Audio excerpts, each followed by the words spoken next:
Good morning. It's a cold Easter Sunday, but I'm an atheist, so I'm playing trains and making a little video. So you can see the lovely Battle of Britain class. Let's have a little look at her as she pulls away. Absolutely stunning. And I'm just giving it a little test up and down the inclines. It keeps uncoupling, which is really annoying because it's tension hooks and I don't like them, and I haven't got round to fitting KDs. I've probably got enough. I haven't got round to fitting it, but that's not the purpose of this video. This is just a bit of a preamble while I have a coffee and think about the awful job I've got on this morning, which is trying to cure that leak. So come over to the goods here. I've got some high-tack flashing that I'm going to cut up into squares to go over the bolts. So you see the bolts that come through the ceiling here, obviously they're a potential leak point. I want to make sure they can leak as little as possible, so I'm going to cut out some flashing to sort those out. So I'm just going to check the Battle of Britain as she comes up underneath the inclines. Here she comes. She keeps uncoupling about here somewhere. Is it going to do it? Is it going to do it? Is it going to do it? Oh, it nearly uncoupled, but it hasn't. And she just loves, just best slope I've got, I think, for going up the incline. Absolutely no bother. Look at that, beautiful. So I'll just leave that running round while I talk to you. There she is. At the back there. So yeah, I've got high-tack flashing, so I'm going to cut into squares that will go over the bolts that are coming through that hold on the obviously awful concrete, asbestos-y, whatever they're made of panels. And I've got this stuff. This is Acrylpol, some waterproof stuff. It's not cheap. Wickes had a sale. I don't think that'll be enough for the whole roof, but what I'm going to do is, I think it says in the instructions, you start and work upwards along the slope. Just checking that train, sorry. Work upwards on the slope and yeah, and then I at least get the bit that I know is leaking covered before I spend another 50 odd quid on a very expensive tin of gear. So that's that. I've got a mask that I can put on to just, if there is any dust from the asbestos when I sweep off the moss and shit. But it's pretty dry. I'm going to be pretty sensible. Got some shitty old clothes on that I don't need to worry about. Disposable gloves, so I don't get that on me. A nice big brush, ready to do it. Yeah, so that's pretty much how my morning will be. Trying to sort all that out. And once I can be sure that, so if you can see this is the area that leaks. Let me see, look, it's been raining for a couple of days. It's not a lot, it's a couple of drips here and there. It's a little bit damp on the floor down there as well. Battle of Britain's fine. So yeah, I can get this, once I know that sealant works on this part, depending on how I might get the whole garage roof done with it, who knows, but I'll get as much of it done today, depending on how bored I get, and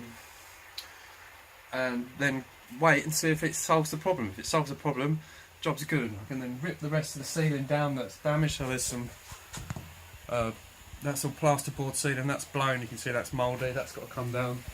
And there's a hole here where that had blown, but I'm thinking this back part still looking pretty solid. There's a couple of bows in this bit here, so I'll take all the lights down and probably, do you know what, I'm not really sure yet whether I'll do the whole ceiling, replace it all with chipboard, or kind of leave that last bit. You know, who knows, decisions to make. But yeah, that's the start of this video. And I'll do little updates as I go on through the morning with what I've got done and what I'm doing. The first job is I've got to get the ladders out. I'm going to put a ladder across the widthways of the garage, so it's supported. I know it's supported at the ends, so the load's spread, and definitely across the walls of the garage rather than onto the sheets of asbestos. I'll be quite cautious to start with. I want to make sure that's going to be okay. Obviously don't want to fall through the garage roof and make a bad problem even worse. Yeah, and I'll start at the top, and I've got to sweep off all the moss and any debris. It's not going to be a fun morning. But yeah, if it means my garage is sort of dry, that's only a good thing. Speak to you in a bit. So at the moment I'm scraping off some old sealant. When the garage leaked, when I first started doing it, I had to put this flashing tape on, and I painted about a foot of the garage there. So that's all decayed and I've got to brush all that off, so it's taking a bit longer to get this first bit done. As you can see, it's all, this is the old sealant stuff that's all got to come off. So I'm slowly doing that. Unfortunately, it's having to use a wire brush, so it's a bit worrying, but I've masked up. It's all dry, it's all quite damp as well, so because it's that bit of dampness to it, it's not making any dust, it's just making kind of a really horrible, quite mess. You see I've got the ladder ready. When I start moving down, I should be able to just sweep off the rest of it without needing to use a wire brush.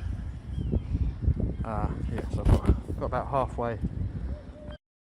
I finished sweeping the top of the garage off, and you can see it's already looking a lot clearer. Still a little bit of debris here and there, but as I paint, I'll just sweep up the rest of it as I go.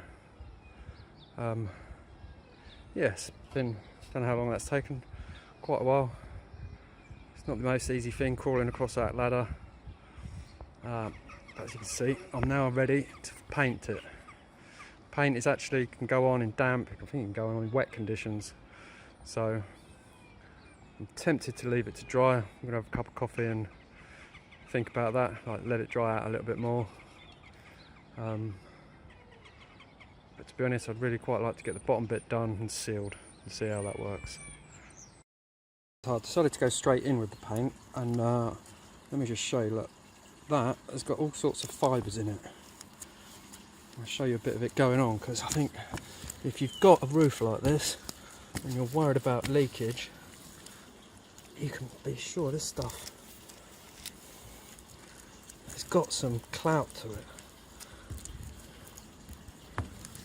So you can see the fibres there, sort of. Look, see the way the fibres in it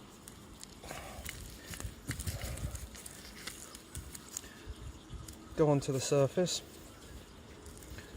It really is a thick stuff. I'm no way going to have enough to do the whole roof with this tin, but it should be plenty to get this end where I know it's leaking, but and see how it goes. So if you've got an asbestos roof that's leaking, I'm not 100% sure, but I'd say fairly sure that this stuff is going to stop it leaking. So far I've gone over the bolts, and then I'm going to put that flash tape over the top of that, because the tape will adhere better to the newly painted surface than the old dusty asbestos. Ah, well, job done, and I ran out of paint with about 2 foot squared, so I'm going to need to get some more, but otherwise hopefully that is waterproof.